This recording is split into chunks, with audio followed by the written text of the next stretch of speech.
Oi, tudo bem? Sabe aquela pessoa com mania de grandeza, que não aceita crítica, que deseja sempre ser o centro das atenções? Ela pode sofrer do transtorno de personalidade narcisista, que acomete cerca de 2% da população. Dando sequência à nossa série sobre saúde mental, eu converso com a psicóloga Cláudia Lúcia Menegatti. Ela é doutora em saúde da criança e do adolescente, professora e pesquisadora da PUC, aqui de Curitiba, de onde fala conosco. Tudo bem, Cláudia? Tudo bem. Em linhas gerais, quais são as características do transtorno de personalidade narcisista? Enquanto o transtorno de personalidade mostra as formas de comportamento narcisista mais graves, né? Nós vamos ter um senso de grandiosidade, um excesso de sensação de poder, uma relação com os outros pouco empática e uma sensação de ser melhor ou mais poderoso ou mais bonito ou mais competente ou mais inteligente que a maioria das pessoas, podendo levar a condutas abusivas em relação aos outros. Em linhas gerais, essas seriam as características centrais. Lembrando sempre que é um padrão persistente de comportamento. Quando a gente vai falar nessa palavra transtorno, que é uma palavra tão polêmica, tão delicada em relação às personalidades, e ainda com grandes debates sobre a validade do uso dessa terminologia como transtorno, a gente vai pensar em formas persistentes, graves, persistentes ao longo da vida e a partir da adolescência. A partir do final da adolescência, ao longo de toda a vida, um padrão que seja de excesso de grandiosidade, de uma fantasia de um poder muito grande em relação aos outros, de uma importância muito maior do que os outros e que acaba invadindo todas as relações profissionais e pessoais dessa pessoa. E isso vai muito além de uma simples vaidade, de um simples egocentrismo, né, Cláudia? Todos nós, todos em nossas vidas, temos momentos de vaidade, de nos sentirmos importantes. Isso também é muito importante para a autoestima, né? Que nós possamos valorizar quem somos e que possamos nos sentir úteis e valorosos para as pessoas. Isto não é um narcisismo que vai ser considerado problemático. O narcisismo problemático é um senso de superioridade constante ao longo da vida e ao mesmo tempo ele aparece com muita raiva e desprezo pelas pessoas que a pessoa avalia como sendo menos do que ela ou pessoas que possam ameaçar a sua sensação de poder e de importância. Então é completamente diferente de experiências cotidianas ou experiências de vida para um senso de superioridade constante ao longo da vida e ao mesmo tempo uma sensação de muita insegurança, né? Que a gente sabe que toda pessoa que se sente extremamente importante o tempo todo, na verdade, ela está o tempo todo tentando se segurar para não ser ameaçada. E a base disso é um senso de pouco valor, de pouca importância e um medo de não ser apreciado e estimado pelos outros. De forma patológica, quais são as características mais evidentes do transtorno? As mais evidentes são uma sensação persistente ao longo da vida, a partir da adolescência, do final da adolescência, persistente ao longo de toda a vida adulta, de um senso de maior poder, de maior importância, de maior, pode ser de beleza, de conhecimento do que os outros, e uma sensação de desprezo a todos os outros que não são vistos por essa pessoa como extremamente importantes. E nós vamos ver que esse padrão ele invade toda a vida pessoal e social de uma pessoa. A vida familiar, sua vida de trabalho, a sua vida como um todo. E essa invasão faz com que suas relações todas estejam baseadas em ser admirado, ser profundamente admirado. Então a gente fala de um senso muito importante de grandiosidade e que qualquer ameaça a este senso de grandiosidade é tratada com muito desprezo, com acessos até de raiva, em que a pessoa não consegue tolerar que ela não seja tão importante o tempo todo. Ela não consegue tolerar que outras pessoas possam ter o seu valor, o seu destaque. Ela também não suporta críticas. E nós vamos notar que esse padrão leva muitas vezes a sensações de tristeza muito profundas. Aparentemente, ele é um padrão que diz da pessoa se sentir sempre mais, mas o que tem por oposição, a gente sabe que a pessoa está ali se sentindo menos e com medo do desvalor que possa aparecer. Então tem uma insegurança, um medo de ser enganado, um medo de ser desprezado na base disso. E as suas relações pessoais acabam todas comprometidas, né? Porque essa pessoa pode carecer de empatia pelos outros. Então o sofrimento dela é sempre maior, o problema dela é sempre mais importante ou diferente. Ela requer prioridade nas situações. Ela fica profundamente incomodada se ela não for tratada com extrema prioridade, porque ela se coloca nesta posição. E o sofrimento está em que o mundo não vai responder assim a todos nós. Você comentou que ele surge a partir da adolescência. Qual que é a prevalência entre homens e mulheres? Mesmo com dados escassos de pesquisa e também vistos como dados controversos para falar de transtornos de personalidade, justamente porque é uma área difícil de pesquisar e é uma problemática altamente dependente da cultura, né? A nossa cultura bastante individualista, a prevalência maior em homens. Os dados apontam que é mais frequente de 50% a 75% em homens, tá?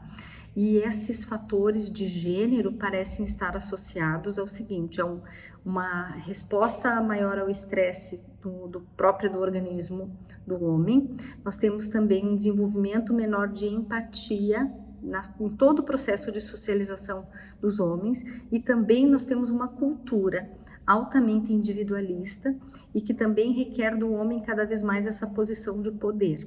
Então, toda vez que nós falamos de transtornos de personalidade, a gente vai falar de fenômenos altamente influenciados pela cultura. Então, é esta compreensão que nós temos neste momento a esse respeito. Isso quer dizer o quê? Que são dados que podem ter modificação e que eles estão sempre sujeitos às mudanças culturais. O fato da gente viver já com algumas melhorias, mas ainda numa sociedade patriarcal e com um machismo estrutural, o que pode explicar ainda também essa prevalência maior entre os homens? Nós vamos ver que toda a educação dos meninos ainda requer esse incentivo de que ele seja uma pessoa muito importante, de que ele se torne uma pessoa de sucesso. E um estímulo que é bem típico nesse contexto de competitividade. Então nós notamos que todos nós, em algum grau, homens e mulheres, estamos sob essa contingência da competição e do sucesso individual, com pouco incentivo ao sucesso coletivo ou a um modo de vida mais cooperativo. Então nós teremos uma pressão muito maior, especialmente sobre os homens, de sucesso, de importância, de conseguir esse espaço de muita importância e valor, de ser a referência em algo, né? O mais importante, o que tem a última palavra, o que detém o poder. Isso acaba sendo uma pressão enorme sobre o masculino na nossa cultura. E ela é uma pressão menor sobre as mulheres, que vão ter outras pressões de outras naturezas aí bem importantes. Mas nós encontramos, sim, com muita frequência esse comportamento narcisista problemático em mulheres também. E nas mulheres existem características que são diferentes do transtorno ou não? As mulheres podem sim apresentar esse senso de muito poder, de um desejo de serem extremamente vistas e admiradas e de não suportarem ser contrariadas ou questionadas, e nós vamos observar que o outro vai se tornando, tanto na relação do homem do homem ou da mulher que tem esse comportamento problemático narcisista, de tratar o outro como um objeto do seu poder, né? Então o seu filho pode ser, por exemplo, uma amostra ao mundo do quanto você é importante e bem-sucedido, e acaba se tornando uma pressão sobre os filhos, que os filhos têm que ser quase como troféus, ou até uma rivalização, que é uma coisa muito frequente, de uma rivalização com os filhos, uma rivalização com os pares muito intensa, muito tipicamente desse modo narcisista de ser problemático. Cláudia, e as pessoas não percebem que ela tem esse tipo de transtorno, apesar do desconforto que você citou, que provoca praticamente em todos os níveis de relações pessoais, profissionais? Não, é bastante difícil. O que a gente vai notar é que esse comportamento, ele vai sendo, esse modo de funcionar vai sendo funcional ao longo da vida e muitas vezes trazendo para as pessoas umas posições de muito sucesso. né? Então é como se a gente tivesse ao longo da vida uma validação do meio do quanto essa pessoa é importante. E aí é mais difícil que ela perceba o dano que ela produz. Em geral, a gente vai ter questões perceptuais de dificuldade de notar que está produzindo um dano. Até porque quando as relações não dão certo, em geral a culpa é do outro, né? Não é da própria pessoa. Então ela responsabiliza o outro. E as pessoas que convivem, em geral, sofrem muito porque elas têm que lidar com não desagradar essa pessoa. E a própria pessoa com esse comportamento narcisista problemático entra em muito sofrimento ao longo da vida, porque é muito difícil se sustentar nessa posição, né? Porque todos nós somos o tempo todo questionados, todos nós podemos errar, todos nós podemos passar por situações difíceis, e para essas pessoas essas situações difíceis têm um impacto avassalador, como se ela deixasse de ter importância, e ter importância é a coisa mais relevante na vida dela, tá? Então produz sofrimento e é difícil que a pessoa note.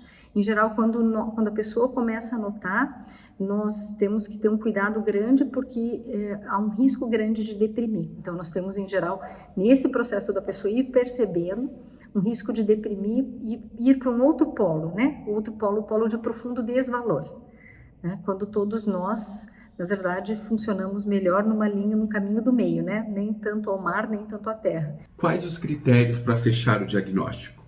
A gente segue manuais como o Manual Estatístico dos Transtornos Mentais, Manual Diagnóstico Estatístico dos Transtornos Mentais, conhecido como DSM-5, que está na 5ª edição revisada.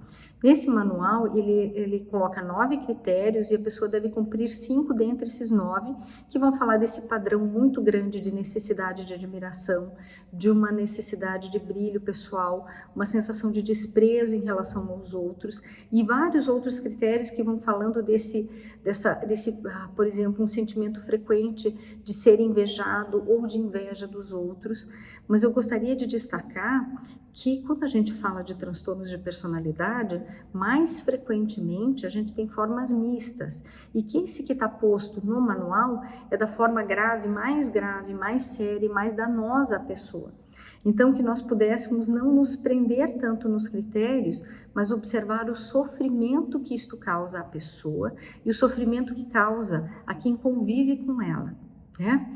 Eu acho que clinicamente isto é mais relevante porque nos conduz a um trabalho que é um trabalho de ajuda, um trabalho de compaixão e de desenvolvimento de empatia.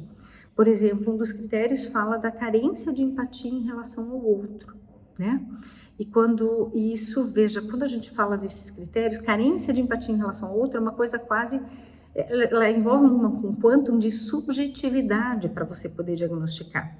Então, muito mais nós temos que perceber a qualidade da empatia, se essa pessoa consegue desenvolver relações empáticas, se ela consegue se aproximar do outro de uma forma compassiva, e quanto menos ela consegue isso, mais problemático é o padrão que nós notamos.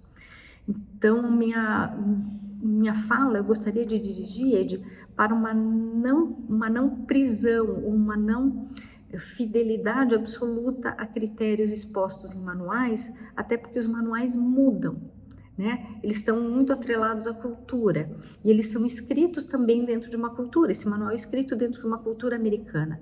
Nós temos muito mais observar qualitativamente o sofrimento de uma pessoa para falar da gravidade disso, para chegar a pensar que seja um transtorno ou que a gente pode chamar de um funcionamento narcisista problemático, né? Veja que a palavra problemático vem trazer aí que essa pessoa tem um sofrimento importante para ela e para os outros e que isso produz dano em sua vida. Isso do ponto de vista qualitativo, diagnóstico e interventivo é mais relevante do que observar se fecha exatamente todos os critérios postos no manual. Até porque se nós pensarmos também na questão do diagnóstico, é mais frequente nós termos diagnósticos mistos de transtornos de personalidade do que exatamente um que cumpra todas as regras postas no manual. Lembrando, o manual é escrito dentro de uma cultura, né? E se ele é escrito dentro de uma cultura, ele também passa pelo viés de quem o escreveu. Então a gente tem que ter bastante critério e cuidado. E para fechar esse diagnóstico, quais são os profissionais que estão aptos a fazê-lo? Essa é uma pergunta super importante, porque nós estamos vivendo, eu estou falando desse tema contigo, buscando ser cuidadosa, porque nós temos agora uma profusão de pessoas falando na internet, influencers e outras pessoas enfim, das mais diferentes áreas e formações, falando fulano é narcisista, minha mãe é narcisista, meu chefe é narcisista, sem um cuidado do peso que isso tem. Se nós formos pensar em saúde mental, você precisa procurar um profissional de saúde mental para que ele possa falar e discutir contigo desse diagnóstico e avaliar o seu sofrimento. Então, os profissionais mais indicados são os psiquiatras e os psicólogos. E um extremo cuidado com o que se produz de conteúdo e que leva as pessoas a esse autodiagnóstico, ou muito mais no narcisismo, um diagnóstico do outro, como se eu diagnosticando o outro, então eu tivesse aí um respaldo para dizer, olha o quanto eu sofro, porque eu li na internet que então a minha mãe, o meu pai, o meu chefe, o meu marido, a minha esposa são narcisistas. Então, obrigada por trazer essa pergunta que nos remete ao momento de cuidado e de respeito ao outro. Você falou da importância do ambiente e da cultura para o desenvolvimento desse transtorno. Quais os fatores de risco que predispõem a pessoa a sofrer disso? Nunca nós teremos causa simples, é sempre causação complexa ou determinação complexa. Então, para a gente falar de problemas de personalidade, a gente vai falar desde questões genéticas, de sensibilidade ao estresse, de sensibilidade à regulação emocional, a dificuldades de regulação emocional, junto com o que nós vamos dizer que se chamam ambientes invalidantes. Ambientes invalidantes se referem a todas as situações de desenvolvimento que uma criança e um adolescente vão passando ao longo da sua vida, em que o ambiente não valida suas experiências emocionais, em que o ambiente invalida essas experiências. E invalidar significa estar colocando em risco a percepção que a própria pessoa tem do que ela está sentindo. Por exemplo, uma criança sentindo raiva, e aí eu digo para ela, você está brava? Então eu vou te dar um bom motivo para ficar brava. Ou você está com dor, eu vou te dar um bom motivo para ter dor, no sentido de ameaçar essa criança, de não validar o que ela pode estar experimentando, sentindo e vivendo. Nós todos crescemos precisando do reconhecimento social de quem somos, de ter valor afetivo e emocional para o outro. E quando nós não temos dentro de todos esses fatores genéticos e ambientais, situações de maior risco de ambiente invalidante, de situações de abuso emocional,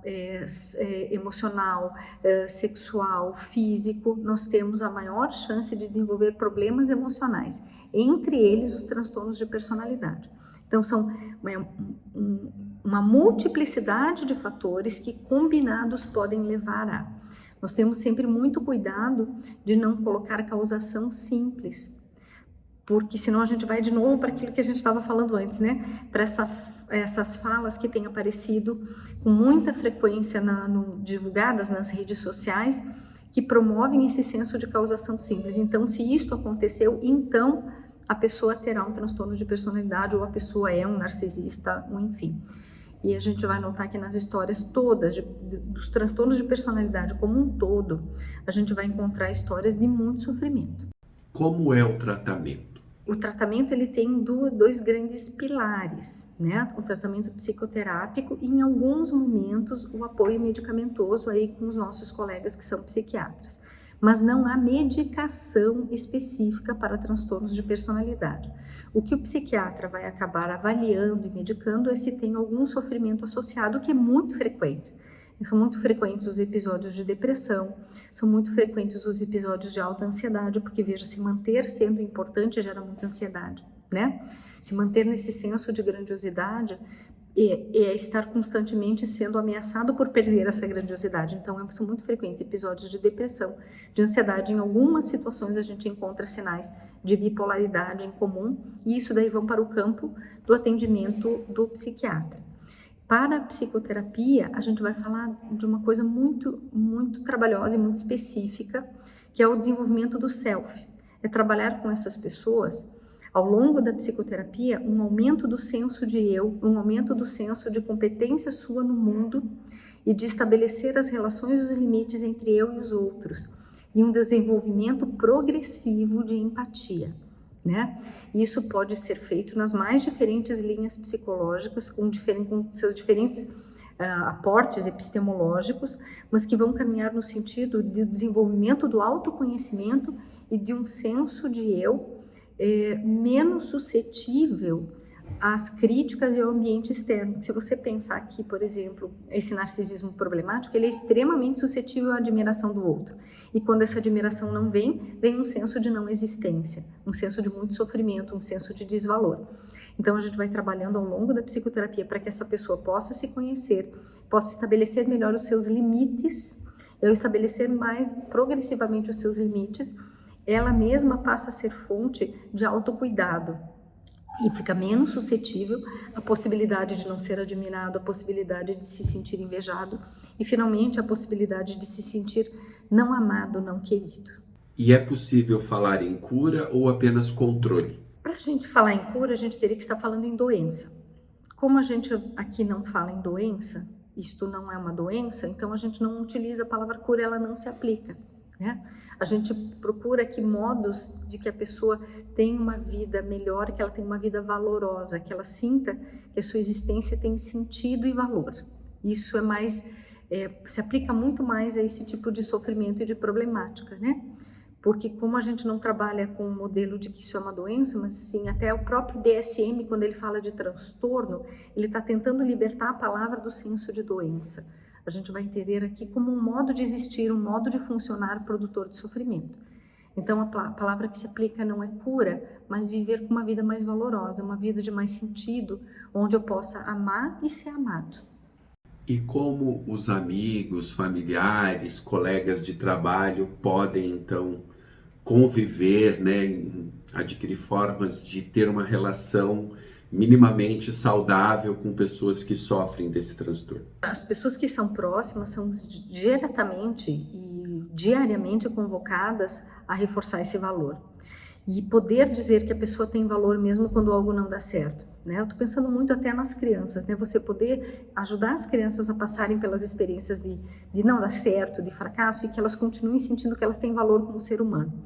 E é nessa mesma perspectiva que as famílias, que as pessoas que convivem podem estar, né? Mostrando ao outro que ele tem valor, mesmo quando as coisas não dão certo, mesmo quando não conseguiu ser a pessoa de maior destaque, e que a gente possa assegurar esse amor, e esse amor que não depende de você ser o melhor, o mais brilhante, o mais importante, ou a pessoa mais querida, ou a pessoa mais bonita, ou a mulher mais poderosa, mas que você tem valor como ser humano, não só pelo que você faz, mas pelo que você é. É como se eu dissesse, você tem valor por quem você é, não exatamente pelo que você conseguiu ou fez ou desempenhou, pelo que você tem. É diferenciar o ser do ter, né?